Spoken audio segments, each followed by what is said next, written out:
دنیا کے پہلے شہر بابل کی شرمناک تاریخ۔ بسم اللہ الرحمن الرحیم۔ السلام علیکم ورحمۃ اللہ وبرکاتہ۔ دنیا کے پہلے شہر بابل کی شرمناک تاریخ۔ کیا بابل ہماری دنیا کا پہلا شہر تھا؟ بابل کب اور کس نے آباد کیا؟ بابل کے متعلق باغات دنیا کے 7 عجوبوں میں سے ایک کیوں ہے؟ وہاں کے باشندوں کے کیسے اس وقت سب سے اونچا ٹاور تعمیر کیا؟ قرآن میں بابل کا ذکر کیسے ہوا؟ بابل کا مشہور کنواں کیوں کھودا گیا تھا؟ وہاں کے باشندے آخر کس گناہ میں مبتلا ہوئے کہ اس شہر کو اللہ پاک نے تباہ کر دیا؟ قیامت کے قریب بابل شہر کو کیوں آباد کیا جائے گا؟ ناظرین گرامی، بابل ایک ایسا عظیم شہر ہے کہ جس کا ذکر قرآن، زبور، توریت، انجیل سمیت دنیا کی تمام مقدس کتابوں میں اس کا ذکر ملتا ہے۔ قرآن پاک کی سورہ بقرہ کی آیات نمبر 102 میں قرآن پاک فرماتا ہے، اور ان کے پیچھے لگ گئے جو سلیمان علیہ السلام کے عہد سلطنت میں شیاطین پڑھا کرتے تھے۔ سلیمان علیہ السلام نے مطلق کفر کی بات نہیں کی، بلکہ شیطان ہی کو کفر کرتے تھے کہ لوگوں کو جادو سکھاتے تھے، اور ان باتوں کے پیچھے لگ گئے جو شہر بابل میں 2 فرشتوں یعنی ہاروت اور ماروت پر اتری تھی، اور دونوں کسی کو کچھ نہیں سکھاتے تھے جب تک یہ نہ کہہ دیتے کہ ہم تو ذریعہ آزمائش ہیں، کفر میں نہ پڑو۔ بعض لوگ ان سے ایسا جادو سیکھتے جس سے میاں بیوی میں جدائی ڈال دی۔ بابل موجودہ عراق کا ایک شہر ہے جو کہ بغداد سے 55 کلومیٹر دور ہے، اور یہ شہر دریائے فرات کے کنارے آباد تھا۔ پرانے زمانوں میں یہ سلطنت بابل اور کلدانی سلطنتوں کا دارالحکومت رہ چکا ہے۔ اب بات کرتے ہیں کہ آخر یہ شہر آباد کب ہوا۔ اس بارے میں معتبر روایات ہیں کہ حضرت آدم علیہ السلام نے دریائے فرات کے قریب ہی اپنا مسکن بنایا تھا۔ جب قابیل نے حابیل کو قتل کیا تو آدم علیہ السلام قابیل سے نفرت کرنے لگے، اور قابیل پہاڑوں کی طرف بھاگ گیا۔ قابیل اور اس کی اولاد شیطانی کاموں میں مگن تھے، اور وہ حضرت شیس علیہ السلام کی اولاد پر انہی پہاڑوں میں سے اتر کر حملہ آور بھی ہوتے تھے۔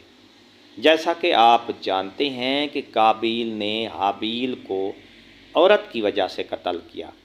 اسی وجہ سے قابیل کی اولاد کا یہی شیوا تھا کہ وہ پہاڑوں سے آتے اور لوٹ مار مچا کر پسند کی عورتوں کو اٹھا کر لے جاتے۔ اس لیے اس بستی کا نام بابل یعنی جدائی رکھا گیا ہے۔ آپ اندازہ لگائیں کہ 5000 قبل مسیح کی تحریروں میں بھی اس شہر کا تذکرہ موجود ہے۔ قدیم یونانی زبان میں اس کو بابی لونیا بھی کہا جاتا تھا۔ 2300 قبل مسیح میں اس شہر میں ایلامی خاندان کا قبضہ ہو گیا۔ وہ بادشاہ نمرود اسی خاندان کا حکمران تھا کہ جس نے خدائی دعویٰ کیا۔ 1750 قبل عیسی مسیح کے دوران عراق کے مشہور بادشاہ حمورابی نے بابل کو اپنا دارالحکومت کا درجہ دیا، اور اس نے باکثرت عمارات تعمیر کروائیں، نہریں کھدوا کر آبپاشی کا نظام درست کیا۔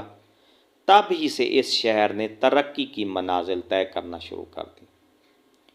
حمورابی کے بعد بادشاہتیں تبدیل ہوتی رہیں، یہاں تک کہ وہ 689 قبل مسیح میں کلدانی حکمران بخت نصر بابل کے تخت پر آیا، اور اس نے اپنے لڑکپن میں ہی مصر جیسی قوت کو گھٹنے ٹیکنے پر مجبور کر دیا، اور اپنے آس پاس کے تمام قوتوں کو زیر کرنے کے بعد یہودیوں کے علاقے یروشلم کی اینٹ سے اینٹ بجا دی۔ ہزاروں یہودی قیدی کر کے بابل لے آیا، اور ان سے دن رات مشقت لی جانے لگی۔ ان لوگوں میں حضرت دانیال علیہ السلام بھی شامل تھے۔ بخت نصر کے دور کو ہی بابل شہر کے عروج کا دور کہا جاتا ہے، اس نے سلطنت کی زیادہ تر دولت بابل کی تزئین و آرائش، اس کی فصیل بندیوں اور دفاع پر خرچ کی۔ بخت نصر کی تعمیرات میں سب سے اہم مقام بابل کے باغات کو حاصل کرنا تھا، جو اپنے وقت سے لے کر اب تک کے عجائبات میں شمار کیے جاتے۔ یہ باغات اس نے اپنی حسین و جمیل ملکہ کے لیے بنوائے تھے۔ کہا جاتا ہے کہ اس کی ملکہ کسی اور کے پیار میں اندھی تھی، جس وجہ سے بخت نصر نے ایسے ہوا میں معلق باغات تعمیر کروائے کہ وہ ان میں مگن ہو کر اس شخص کو بھول جائے۔ اور دوستو، یہ دنیا کے ان 7 عجائب میں عجوبہ ہے جس کے مقام کا ابھی تک کسی کو معلوم نہیں۔ نامور تاریخ دان ہیروڈیوس کے مطابق اس وقت بابل کی آبادی 5 لاکھ تھی۔ جیسے جیسے شہر کی آبادی بڑھنے لگی تو بادشاہ بخت نصر کو فکر لاحق ہوئی کہ کہیں شہر لوگوں کے لیے کم نہ پڑ جائے۔ اسی لیے اس نے دریائے فرات پر پل تعمیر کروایا اور پھر یہ شہر 2 حصوں میں ہو گیا۔ دریائے فرات کے مشرقی اور مغربی دونوں طرف لوگ رہنے لگے۔ دوستو، یہی وہ پہلا حکمران تھا جس نے پتھروں سے دنیا کا پہلا پل تعمیر کروایا۔ بس پھر آہستہ آہستہ یہ شہر بھی برائیوں کی طرف بڑھنے لگا، جیسے کہ اکثر ترقی پذیر شہر ترقیوں کی سیڑھیاں چڑھ کر برائیوں میں ہی مبتلا ہوتے ہیں۔ یہ شہر جادو کی امواج گاہ بن چکا تھا، جیسے کہ ہم نے پہلے بھی سورہ بقرہ کی آیات نمبر 102 بیان کی ہے۔ لوگ ہاروت اور ماروت دونوں سے جادو سیکھتے تھے۔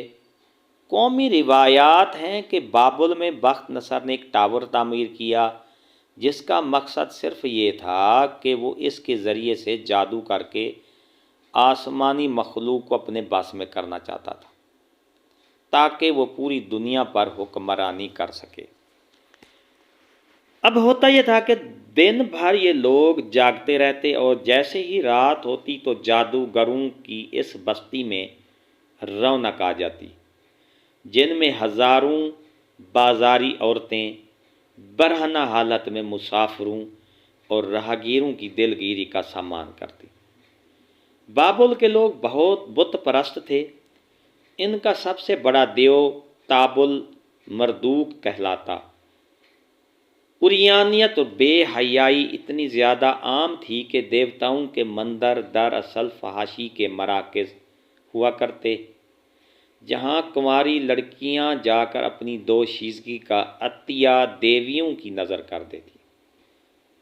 بابل میں طرح طرح کے رواج عام ہو گئے، جیسے فیسٹیول آف بیلس، جس میں 2 مقدس بیل اور گائے کا ملاپ کروا دیا جاتا، اور جیسے ہی ان کا ملاپ ہوتا تو میلے میں شامل لوگ جس عورت پر ہاتھ رکھتے وہ اسی کے ساتھ ہم بستری کرتے۔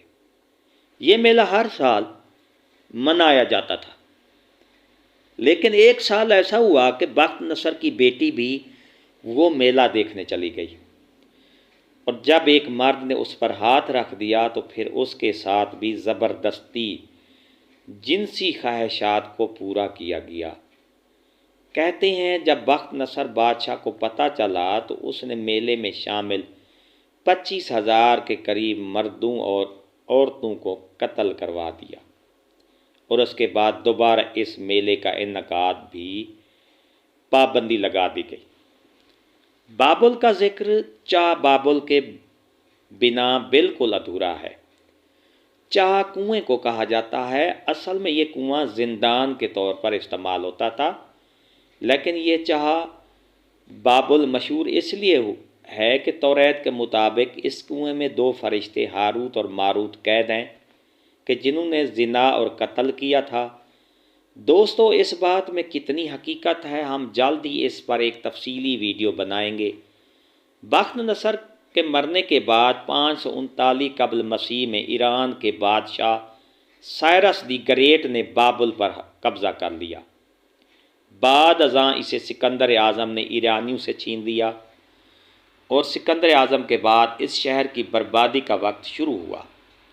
جادوگروں اور گناہوں کی اس بستی کی فلاح و بہبود پر کوئی خاص توجہ نہ دی گئی، اور آنے والے ادوار میں بابل کی جگہ سکندریہ، ایتھنز اور قسطنطنیہ جیسے شہروں نے لے لی، جبکہ بابل آہستہ آہستہ گمنامی کے اندھیروں میں ڈوبتا چلا گیا۔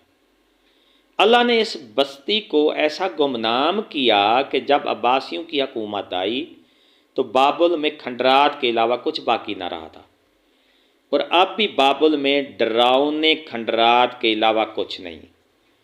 عیسائیوں کا ماننا ہے کہ قرب قیامت میں بابل پھر سے دنیا کا سب سے عظیم شہر بنے گا، اور پوری دنیا کو ہم وہاں سے بیٹھ کر اپنے قبضے میں کر لیں گے۔